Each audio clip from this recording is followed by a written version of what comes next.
كنتم خير أمة أخرجت للناس تأمرون بالمعروف وتنهون عن وہ نصیحت کرنے والا ہے، لہذا ناس نصیحت کرنے والے کو تھوڑی سزا کی اختیار ہے، لیکن جس کے لیے اس کے لیے بھلا اس کا اختیار نہیں ہے۔ سوال میرا نام عرفان الحق ہے۔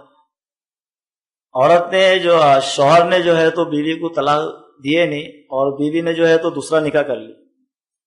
اور بعد میں آگے جو ہے تو شوہر کے اوپر پریشر ڈال کے جو ہے تو طلاق لی، اس کے بارے میں جو ہے تو آپ کیا بات؟ میں نے ایک سوال کیا کہ اگر کوئی خاتون ایسی ہو جس نے اپنے شوہر سے طلاق نہ لی ہو،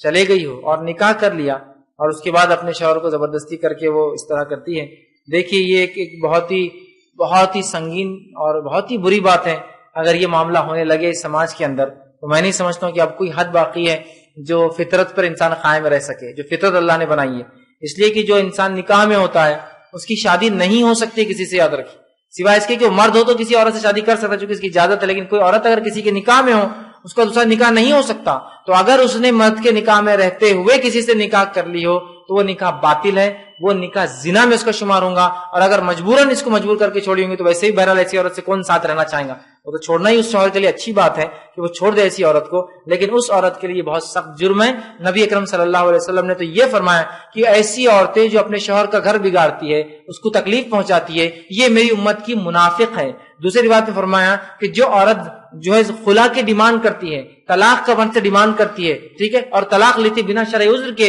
وہ جنت میں نہیں جائیں گی، اور جنت میں جانا تو دور، وہ جہنم میں اتنے دور ڈالی جائیں گی کہ جنت کی خوشبو بھی وہ نہیں سونگیں گی۔ تو کتنی سخت وعید ہے، لیکن اس کے بعد بھی ایسے حالات ہوتے ہیں کہ لوگ کسی کے نکاح میں ہیں اور شرعی اعتبار سے وہ طلاق نہیں کرتے، اور اس طرح سے بہرحال وہ دوسرے سے نکاح کرتے ہیں، وہ نکاح بہرحال اس کا باطل ہے، وہ جائز نہیں، اور اس کا وہ عمل حرام ہوگا جب تک کہ وہ اس شوہر سے طلاق نہ لے لے، پھر یہ طلاق دے دے، اس کے بعد عدت گزار لے، اس کے بعد وہ نکاح کرے۔ انشاءاللہ عدت اور ان کی تفصیلات میں کل انشاءاللہ عنوان کے تحت رکھنے کی کوشش کروں گا۔